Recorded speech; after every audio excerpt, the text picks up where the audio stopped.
믿음이라는 제목으로 함께 말씀 나누려고 합니다. 히브리서 11장은 우리가 잘 아는 믿음장이라고 불리는 장입니다. 우리에게 너무나도 잘 알려진 여러 믿음의 조상들의 믿음이 어떠한지에 대해서 우리에게 교훈합니다. 먼저 히브리서 기자는 믿음이 무엇인가에 대해 우리에게 말씀합니다. 오늘 말씀을 통해 믿음이 정말 무엇인지 깨닫고 그 믿음으로 살아가는 저와 성도님들 되시기를 주님의 이름으로 축복합니다. 먼저 살펴볼 내용은 믿음이란 무엇인가입니다. 본문 1절 말씀 보시면 믿음은 바라는 것들의 실상이요 보이지 않는 것들의 증거니라고 말씀합니다. 이 믿음으로 번역된 헬라어 피스티스는 고전 헬라어 문헌에서는 어떠한 사람들이 다른 사람들이나 혹은 신에 대하여 갖는 신뢰나 진실성을 뜻합니다. 또 사업상의 어떤 신용이나 보증 그리고 증명 등을 의미할 때도 사용되었습니다. 히브리서 기자는 먼저 믿음이란 바라는 것들의 실상이라고 말씀합니다. 이 실상으로 번역된 휘포스타시스는 밑에 두다, 기초를 두다라는 뜻입니다. 이 동일한 단어가 고린도서 9장 4절에서는 우리가 믿던 것이라고 표현이 되고 또 고린도서 11장 17절에서는 기탄 없이라고 쓰였습니다. 그리고 히브리서 3장 14절에서는 우리가 확신한 것이라는 단어로 번역이 되었습니다. 종합하면 우리 어떤 확신, 또 보증, 또 이것을 현실화시키는 것, 그 실체와 그 기초를 나타냅니다. 다시 말해 믿음이란 우리가 바라는 어떤 소망을 지탱해주는 어떤 기초이자 토대이며 우리가 소망하는 것이 그냥 헛된 것으로 끝나지 않도록 그것이 실제로 이루어지게끔 보증해주는 어떤 실체를 가리킵니다. 1절 후반부에 보시면 보이지 않는 것들의 증거니라고 말씀합니다. 믿음은 우리가 눈으로 볼 수 없는 그 일들을 증거합니다. 보지 못하는 것들은 보이지 않는 사실들을 나타냅니다. 우리 인간의 눈으로 봐서 확인할 수 있는 것들, 또 어떤 합리적으로 설명이 가능한 것들은 누구라도 믿기가 쉽습니다. 또 과학적으로 어떤 검증이 이미 끝난 사실들에 대해서도 우리가 믿는 것은 어렵지 않습니다. 하지만 우리 인간의 눈에 보이지 않는 어떤 영적인 일들이나 또 아직 이루어지지 않은 어떤 미래의 일들에 대해서 또 우리에게 주신 그 하나님의 약속에 대해서 우리가 믿는다는 것은 쉬운 일은 아닙니다. 우리 성도는 자신이 바라는 것, 또 하나님의 약속들이 미래에 아직 나타나지 않은 것들을 믿음으로써 또 그것에 확신을 갖는 자들이 바로 성도입니다. 예수님의 제자 중 의심이 많다고 유명한 그 도마 역시 부활하신 예수님의 그 손의 못자국과 또 옆구리의 창자국을 직접 눈으로 보고 나서야 믿게 되었습니다. 그때 예수님께서 도마에게 어떤 말씀하셨습니까?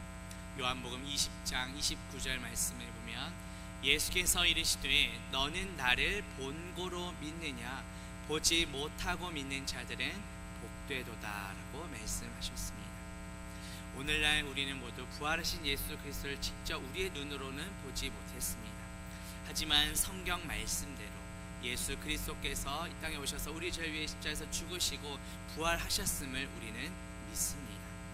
그렇기에 보지 못하고 믿는 우리가 더 복되다 하고 성경이 말씀합니다.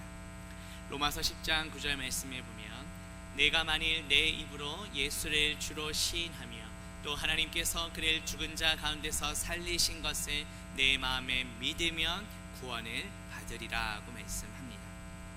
예수 그리스도의 죽으심과 부활을 우리의 마음으로 믿고 우리 입으로 시인할 때 구원을 얻게 됩니다.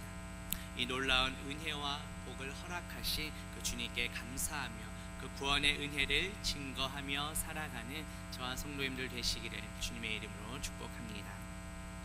본문 2절 말씀 보시면 선진들이 이로써 증거를 얻었느니라고 말씀합니다. 이 선진들의 어떤 문자적인 뜻은 더 나이가 많은 사람들, 노인 또는 장로를 의미합니다.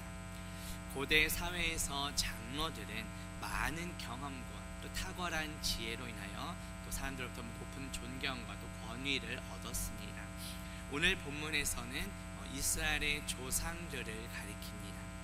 이들은 구약시대 하나님을 믿는 믿음으로 살았던 모든 조상들입니다. 우리가 다 읽진 않았지만 본문 히브리서 11장에는 그런 많은 우리 믿음의 선배님들이 기록되어 있습니다. 하나님께서는 그들의 믿음을 인정해 주셨습니다. 증거를 얻었다라는 것은 어떠한 사실에 대해서 증인이 되었다라는 뜻입니다. 우리가 나 스스로 나 신앙이 좋아 이렇게 주장한다고 해서 좋은 믿음이 아닌 것입니다. 하나님께서 우리의 믿음이 사실이라고 증거하셔야만이 우리의 믿음이 진짜 믿음이며 우리가 훌륭한 신앙인이라 할 수 있습니다. 히브리서 11장에 나타난 모든 믿음의 선진들은 하나님께서 그 신앙에 대해 인정하시고 또 하나님의 증거를 가진 자들입니다. 그들의 믿음을, 그들의 신앙을 하나님께서 확증해 주셨습니다. 그렇다면 우리의 믿음은 어떻습니까? 여러 상황과 또 환경에 휘둘리고 있지는 않은지 돌아봅시다. 정말 하나님께 인정받는 참된 믿음을 갖는 저와 성도님들 되시기를 주님의 이름으로 축복합니다. 본문 3절 말씀 보시면 믿음으로 모든 세계가 하나님의 말씀으로 지어진 줄을 우리가 아나니 보이는 것은 나타난 것으로 말미암아 된 것이 아니니라고 말씀합니다. 우리 하나님은 창조주 하나님이십니다. 우주 만물이 모든 세계가 하나님의 말씀으로 창조되었습니다. 그 사실을 우리가 깨닫고 인식할 수 있는 방법은 오직 믿음뿐입니다. 왜냐하면 창조를 우리 눈으로 직접 보지는 못했기 때문입니다. 역사가 기록되기도 훨씬 이전에 일어난 일이기 때문에 믿음이 있어야만 가능합니다. 믿음이 없으면 결코 이해할 수도 없습니다. 믿음 외에는 하나님께서 말씀으로 온 세상 만물을 창조하셨다는 그 사실을 확인할 수가 없습니다. 하나님의 그 창조에 대해서 우리가 인식할 수 있는 것은 오직 믿음을 통해서만 가능합니다. 모든 세계라는 것은 이 안에 어떤 시간과 모든 공간까지 다 포함됩니다. 진화론자들은 하나님의 창조를 부인합니다. 왜냐하면 그들의 마음속에는 하나님의 존재에 대한 믿음이 없기 때문입니다. 이 세상에 존재하는 모든 것들은 바로 하나님의 말씀에 의해 지어졌습니다. 창세기 1장 11절에 보면 땅은 풀과 씨 맺는 채소와 각기 종류대로 씨 가진 열매 맺는 나무를 내라. 그리고 21절에서는 하나님이 큰 바다 짐승들과 물에서 번성하여 움직이는 모든 생물을 그 종류대로 날개 있는 모든 새를 그 종류대로 창조하시니라고 말씀합니다. 또 25절 말씀 하나님이 땅의 짐승을 그 종류대로 가축을 그 종류대로 땅에 기는 모든 것을 그 종류대로 만드셨다고 성경이 분명히 말씀합니다. 하나님께서는 어떤 진화의 방법이 아니라 처음부터 각기 그 종류대로 다 이미 창조해 놓으셨던 것입니다. 본문 3절 후반부에 보시면 보이는 것은 나타난 것으로 말미암아 된 것이 아니니라고 말씀합니다. 우리 눈에 보이는 세계는 눈에 보이지 않는 것으로 말미암아 존재하게 되었습니다. 그렇다면 이 보이는 것은 우리 눈에 보이는 어떤 자연 만물, 물질 세계를 의미합니다. 눈에 보이지 않는 것은 무엇일까요? 바로 온 세상 만물을 창조하신 하나님의 말씀입니다. 우리 눈에 보이지 않는 하나님의 말씀으로 인하여 우리 눈에 보이는 온 세상 만물이 창조되었습니다. 그렇다면 온 세상 만물을 창조하신 그 하나님의 말씀은 무엇을 가리킬까요? 요한복음 1장 1절과 3절에 보면 태초에 말씀이 계시니라. 이 말씀이 하나님과 함께 계셨으니 이 말씀은 곧 하나님이시니라. 만물이 그로 말미암아 지은 바 되었으니 지은 것이 하나도 그가 없이는 된 것이 없느니라고 말씀합니다. 말씀이 없이는 지어진 것이 없다고 성경이 말씀합니다. 그렇다면 이 말씀이 육신이 되어 우리 가운데 오신 분이 누구십니까? 우리 주 예수 그리스도이십니다. 요한복음 1장 14절 말씀이 육신이 되어 우리 가운데 거하심에 우리가 그의 영광을 보니 아버지의 독생자의 영광이요 은혜와 진리가 충만하더라고 말씀합니다. 따라서 우리 주 예수 그리스도께서는 태초부터 계신 말씀이시며 창조주 하나님이십니다. 말씀으로 온 세상 만물을 창조하시고 또 그 말씀이 육신이 되어 우리 가운데 오신 그 예수 그리스도께서 창조주 하나님이심을 믿고 고백하는 저와 성도님들 되시기를 주님의 이름으로 축복합니다. 두 번째 살펴볼 내용은 바로 아벨의 믿음입니다. 보면 4절 말씀 보시면 믿음으로 아벨은 가인보다 더 나은 제사를 하나님께 드림으로 의로운 자라 하시는 증거를 얻었으니 하나님이 그 예물에 대하여 증언하심이라. 그가 죽었으나 그 믿음으로써 지금도 말하느니라. 앞서 1절부터 3절까지는 믿음이란 무엇인가, 그 믿음의 본질에 대해서 말씀했습니다. 이제 4절 말씀은 성경에서 최초의 순교자로 기록된 그 아벨의 믿음에 대해서 우리에게 말씀합니다. 가인과 아벨이 하나님께 드린 그 예물, 그 제사에 대해서 창세기 4장에 자세히 기록되어 있습니다. 창세기 4장 4절과 5절에 보면 여호와께서 아벨과 그의 제물은 받으셨으나 가인과 그의 제물은 받지 아니하신지라고 말씀합니다. 하나님께서 가인과 그의 제물을 받지 않으시고 아벨과 그의 제물을 받으신 이유가 무엇일까요? 본문 4절 앞부분 다시 보시면 믿음으로 아벨은 가인보다 더 나은 제사를 하나님께 드림이라고 말씀합니다. 하나님께서 아벨과 그의 제물을 받으신 이유는 아벨이 믿음으로 가인보다 더 나은 제사를 드렸기 때문입니다. 본문 4절 후반부에 보시면 의로운 자라 하시는 증거를 얻었으니 하나님이 그 예물에 대하여 증언하심이라. 그가 죽었으나 그 믿음으로써 지금도 말하느니라고 말씀합니다. 예수 그리스도께서도 아벨에 대해 의인이라고 칭하셨습니다. 마태복음 23장 35절에 예수님께서는 의인 아벨의 피로부터라고 언급하셨습니다. 예수님께서 아벨에 대하여 의인이라고 말씀하신 것은 하나님께서 아벨을 의롭다고 인정하신 것을 증거한 것입니다. 하나님의 증거를 예수님도 인정하셨다라는 뜻입니다. 본문 4절 후반부에서 그가 죽었으나 그 믿음으로써 지금도 말하느니라고 말씀합니다. 이것을 직역하면 믿음을 통하여 그 아벨이 아직도 말을 하고 있다라는 뜻이 됩니다.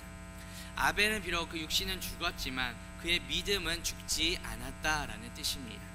가인이 동생 아벨을 죽이는 데는 성공했을지 몰라도 그의 믿음까지, 그의 의로움까지는 결코 죽일 수 없었다는 뜻입니다. 그러므로 아벨은 믿음을 통해서 지금도 말하고 있는 것입니다. 아벨은 죽었지만 오늘도 계속해서 우리에게 그 믿음의 효력이 미치고 있다는 것을 보여줍니다. 사도 요한도 가인이 아벨을 죽인 이유에 대해 이렇게 말씀합니다. 요한일서 3장 12절에 보면 가인같이 하지 말라. 그는 악한 자에게 속하여 그 아우를 죽였으니 어떤 이유로 죽였느냐. 자기의 행위는 악하고 그의 아우의 행위는 의로움이라고 말씀합니다. 가인이 동생 아벨을 죽이게 된 이유는 그 가인이 악한 자인 사탄에게 속해 있었기 때문입니다. 가인은 본질상 하나님께 속한 자가 아니었습니다. 그렇기 때문에 형제에 대한 사랑도 없었습니다. 그래서 결국 동생 아벨을 죽이게 합니다. 그런데 이 악한 자에게 속했다라는 것이 미완료로 되어 있습니다. 잠깐 속했다가 만 것이 아니라 지속적으로 악한 자 사탄에게 매여 있고 붙들려 있었다라는 뜻입니다. 가인은 하나님께 제사를 드리기 이전부터 그의 삶은 지속적으로 하나님에 대해 불순종하고 악한 모습으로 살아왔다는 것입니다. 계속해서 사탄에게 속해 있었다라는 뜻입니다. 그리고 반면 아벨은 하나님께 제사를 드리기 이전부터 그의 삶이 지속적으로 하나님을 향한 믿음과 순종, 그 의로운 모습으로 살아왔다는 것을 보여줍니다. 악한 자는 처음부터 불법한 자요 거짓의 아비인 사탄을 가리킵니다. 사탄이 누구입니까? 하나님을 대적하여 쫓겨난 존재입니다. 그렇기 때문에 사탄은 자신뿐만 아니라 다른 사람들도 하나님을 대적하고 하나님께 반역하도록 유혹합니다. 태초에 그 뱀의 모양으로 나타나서 아담과 하와를 유혹했던 바로 그 사탄도 마찬가지입니다. 또한 예수님의 제자 중 예수님을 배반했던 가룟 유다 역시 사탄에게 속한 자가 되어 예수님을 배반하고 팔아넘기게 되었습니다. 가인은 하나님의 뜻을 대적하여 동생 아벨을 죽이는 그런 살인자가 되었습니다. 가인에 의해 죽게 된 이 아벨의 죽음은 어떤 것을 나타낼까요? 아무런 죄도 없이 십자가에서 죽으신 예수 그리스도의 그 죽음을 미리 보여주는 것입니다. 히브리서 12장 24절에 보면 새 언약의 중보자이신 예수와 및 아벨의 피보다 더 나은 것을 말하는 뿌린 피니라고 말씀합니다. 예수 그리스도는 우리로 하여금 하나님과 새로운 언약을 맺고 새로운 길로 들어가게 하신 분이십니다. 최초의 순교자였던 그 아벨의 피는 어떻게 보면 자신의 억울함을 호소하고 원수를 갚아주도록 요청하는 피였습니다. 반면에 예수 그리스도의 피는 아벨의 피보다 더 낫다고 성경이 말씀합니다. 모든 원수된 것을 다 허물어 버리고 용서하며 화해를 이루는 주님께로 나아가는 어떤 새로운 길을 마련해 주신 피입니다. 우리는 본래 하나님과 원수된 자들이었습니다. 죄와 허물로 죽었던 자들이었습니다. 하나님과의 관계가 끊어지고 단절된 자들이었습니다. 그런데 십자가에서 예수 그리스도 죽으심으로 말미암아 그 흘리신 그 피로 하나님과 원수되었던 우리가 다시 하나님과 화목하게 되었습니다. 예수 그리스도의 피로 말미암아 진정한 하나님의 평강이, 진정한 샬롬이 이루어지게 된 것입니다. 로마서 5장 10절에 보면 곧 우리가 원수 되었을 때에 그의 아들의 죽으심으로 말미암아 하나님과 화목하게 되었은즉 화목하게 된 자로서는 더 그의 살아나심으로 말미암아 구원을 받을 것이니라고 말씀합니다. 또 에베소서 2장 16절에서는 또 십자가로 이 둘을 한 몸으로 하나님과 화목하게 하려 하심이라 원수된 것을 십자가로 소멸하시고 라고 말씀합니다. 예수 그리스도의 십자가 피로 하나님과 원수였던 우리가 하나님과 다시 화목하게 되었습니다. 예수 그리스도 안에서 유대인과 이방인도 모두 하나가 되었습니다. 이 화평을 이루신 예수 그리스도 안에서 우리 모두는 한 몸 된 공동체가 되었습니다. 주님의 몸된 교회 공동체를 이루는 이제 서로 성도님들 서로 간에 우리는 마땅히 분쟁이나 다툼이 없어야 할 것입니다. 서로를 귀히 여기며 섬기는 삶을 살아가야 합니다. 가인은 아벨을 직접 죽였지만 예수님께서는 그 살인에 대해서 새롭게 해석해 주셨습니다. 형제에 대해서 나가라는 자, 미워하고 노하는 자는 살인과 마찬가지라고 예수님께서 산상순을 통해 새롭게 해석해 주셨습니다. 우리가 한 몸 된 공동체 안에서 분쟁이나 다툼이 아니라 서로를 귀히 여기며 섬기는 성도님들이 되셔야 합니다. 우리는 누구에게 속해 있습니까? 가인은 사탄에게 속하여 동생 아벨을 죽이는 끔찍한 살인자가 되었습니다. 예수 그리스도께 우리가 속하여서 서로를 세워주고 귀히 여기는 저와 성도님들 되시기를 주님의 이름으로 축복합니다. 마지막 살펴볼 것 우리 에녹의 믿음입니다. 본문 5절 말씀 보시면 믿음으로 에녹은 죽음을 보지 않고 옮겨졌으니 하나님이 그를 옮기심으로 다시 보이지 아니하였느니라. 그는 옮겨지기 전에 하나님을 기쁘시게 하는 자라는 증거를 받았느니라 말씀합니다. 자, 하나님께서 창조하신 모든 사람들은 다 언젠가는 죽게 됩니다. 예수 그리스도를 믿든 믿지 않든 우리는 모두 육체의 죽음을 맞이합니다. 그런데 에녹은 죽음을 보지 않고 옮겨졌다고 말씀합니다. 이것은 무엇을 보여주는 것일까요? 예수 그리스도께서 재림하실 때 그때까지 살아있는 성도들은 예수님을 영접하게 될 것이다. 이것을 미리 보여줍니다. 예수님께서 재림하실 때 이미 예수 그리스도를 믿고 죽은 성도들은 먼저 그 잠자는 자들이 일어날 것이라고 성경이 말씀합니다. 그리고 그 후에 그때까지 살아남은 자들은 그 뒤를 따라 공중에서 주를 영접할 것이라고 성경이 말씀합니다. 데살로니가전서 4장 16절 17절에 보면 그리스도 안에서 죽은 자들이 먼저 일어나고 그 후에 우리 살아남은 자들도 그들과 함께 구름 속으로 끌어올려 공중에서 주를 영접하게 하시리니 라고 말씀합니다. 사실 에녹이 하늘로 들리어서 올려져 갈 때 지상에서 입고 있다 우리와 똑같은 이 육신의 몸을 그대로 가지고 하늘나라로 갈 수는 없었습니다. 왜냐하면 우리의 몸은 흙에서 왔기 때문에 다시 흙으로 돌아가야 하기 때문입니다. 우리의 혈과 육은 하나님의 나라를 그대로 유업으로 받을 수 없기 때문입니다. 그렇기 때문에 에녹은 하늘로 들리어 올라가는 그 과정에서 성경의 표현에 따르면 호련히 갑자기 변화된 것입니다. 고린도전서 15장 50절에서 52절에 보면 혈과 육은 하나님 나라를 이어받을 수 없고 마지막 나팔의 순식간에 호련히 다 변화되리니 나팔 소리가 나매 죽은 자들이 썩지 아니할 것으로 다시 살아나고 우리도 변화되리라고 말씀합니다. 예수 그리스도께서 다시 오실 때 이미 죽은 성도들의 몸도 썩지 않을 몸으로 다시 살아나게 됩니다. 그리고 예수님께서 다시 오실 때 그때까지 살아남은 성도들은 호련히 변화되어 주님을 영접하게 될 것입니다. 오늘 본문 5절 후반부에 보시면 그는 옮겨지기 전에 하나님을 기쁘시게 하는 자라 하는 증거를 받았느니라고 말씀합니다. 에녹이 하나님과 동행하며 하나님을 기쁘시게 할 수 있었던 이유가 무엇입니까? 그가 믿음을 가지고 있었기 때문입니다. 무슨 일이든지 자기 뜻대로 임의대로 행하지 않고 하나님께 여쭙고 기도했습니다. 항상 하나님 편에 섰고 하나님의 뜻에 순종했습니다. 하나님께 기쁨이 되는 삶을 살았습니다. 하나님과 동행하는 삶이란 결국 믿음을 따라 사는 것을 의미합니다.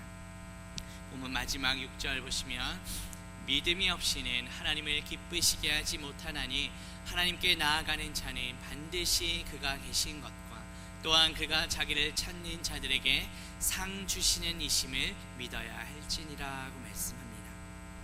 하나님을 기쁘시게 할 수 있는 조건이 무엇입니까? 바로 믿음입니다. 믿음이 없이는 하나님을 기쁘시게 할 수 없다고 분명히 말씀합니다.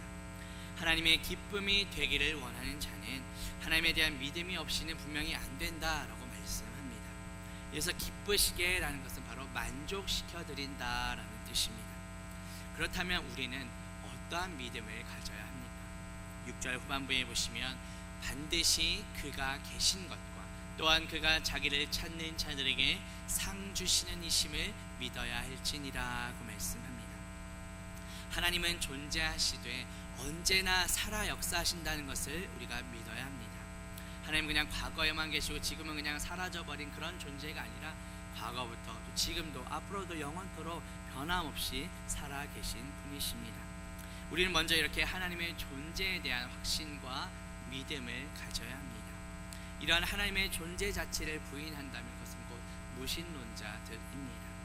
하나님의 존재를 부정하게 되면 그 하나님께로 나아갈 수가 없습니다. 하나님의 존재를 믿는다는 것의 증거는 곧 하나님을 경외함으로, 하나님을 예배함으로 나타납니다. 성경은 그러한 경외, 하나님을 경외하는 것이 지혜의 근본이라고도 말씀했습니다. 또한 우리는 어떠한 믿음을 가져야 한다고 말씀합니까? 6절 후반부에 그가 자기를 찾는 자들에게 상 주시는 이심을 믿어야 한다고 말씀합니다. 하나님께서는 자기를 찾는 모든 이들에게 상을 주시는 분이십니다. 이 믿음은 앞서 살펴본 대로 우리가 먼저 하나님이 계신다, 하나님의 존재에 대한 확신이 먼저 있어야만이 가능합니다. 그렇다면 이것을 모두 종합했을 때 그 하나님을 기쁘시게 하는 그 믿음은 어떻게 생겨납니까? 로마서 10장 17절에 보면 그러므로 믿음은 들음에서 나며 들음은 그리스도의 말씀으로 말미암는다고 말합니다. 우리가 그리스도의 말씀을 들을 때 우리의 믿음을 더해 주십니다. 이 찾는다는 것이 현재형으로 되어 있습니다. 그냥 한 번만 딱 찾고 끝나는 것이 아니라 지속적으로 찾으라는 뜻입니다. 계속해서 하나님의 말씀을 들으라는 의미입니다. 이사야 55장 6절에 보면 너희는 여호와를 만날 만한 때에 찾으라 가까이 계실 때에 그를 부르라고 말씀합니다. 하나님을 찾는다는 것은 또 우리의 문제들과 관련해서 하나님께 여쭙고 하나님께 나아가 기도한다는 것을 의미합니다. 이번 주일 설교를 통해 우리 가장 좋은 묵상의 방법은 바로 들은 말씀을 붙잡고 기도하는 것이라는 말씀을 들었습니다. 기도는 곧 예수 그리스도를 구하는 것입니다. 기도 시간을 통해 하나님을 만나고 하나님의 말씀을 듣는 것입니다. 그렇다면 우리가 이렇게 하나님을 찾을 때 하나님께서 주시겠다고 약속하신 그 상은 과연 무엇일까요? 이사야 40장 10절에 보면 보라 상급이 그에게 있고 보응이 그의 앞에 있으며 라고 말씀합니다. 하나님께서 주시는 상급은 바로 그분 자신입니다. 창세기 15장 1절에 보면 나는 내 방패요 너의 지극히 큰 상급이니라고 말씀합니다. 가장 큰 상급이신 하나님께서 우리에게 오셨습니다. 그분이 바로 우리 주 예수 그리스도이십니다. 예수 그리스도가 우리의 가장 큰 상임을 믿고 날마다 우리 주 예수 그리스도로 가까이 나아가며 그분의 말씀을 듣는 저와 성도님들 되시기를 주님의 이름으로 축복합니다. 말씀을 맺으려 합니다. 믿음이란 말씀으로 이 세상 만물을 창조하시고 그 말씀이 육신이 되어 우리 가운데 오신 그 예수 그리스도를 창조주 하나님으로 믿고 고백하는 것입니다. 아벨은 우리 주 예수 그리스도를 예표합니다. 예수 그리스도의 그 십자가 피로 우리는 하나님과 화목하게 되었습니다. 예수 그리스도 안에서 우리 모두 한몸된 공동체가 되었음을 믿고 서로를 섬기며 세워주는 삶을 살아가야 합니다. 에녹은 하나님을 기쁘시게 하는 믿음이 있었습니다. 그 믿음은 바로 하나님이 존재하신다는 것과 또 하나님을 찾는 자들에게 상 주신다는 것을 믿는 믿음입니다. 그 믿음은 우리가 예수 그리스도의 말씀을 지속적으로 들을 때 자라납니다. 가장 큰 상급은 바로 우리 주 예수 그리스도이십니다. 예수 그리스도가 우리의 가장 큰 상임을 믿고 날마다 예수 그리스도를 찾으며 그분의 말씀을 듣는 저와 성도님들 되시기를 주님의 이름으로 축복합니다. 기도합니다. 하나님 아버지, 오늘 말씀을 통해 믿음은 말씀이 육신이 되어 우리 가운데 오신 예수 그리스도가 창조주 하나님이심을 믿는 것임을 깨닫게 하시니 감사합니다. 아벨이 예표하는 그 예수 그리스도의 피로 말미암아 하나님과 화목하게 되시니 감사합니다. 그리스도 안에서 한몸된 공동체 서로를 귀하게 여기며 섬기는 우리 모두가 되게 하옵소서. 하나님을 기쁘시게 했던 에녹처럼 하나님의 존재를 믿고 가장 큰 상급 되시는 예수 그리스도께로 날마다 나아가며 지속적으로 말씀을 듣는 우리 모두가 되게 하옵소서. 예수 그리스도의 이름으로 기도합니다. 아멘.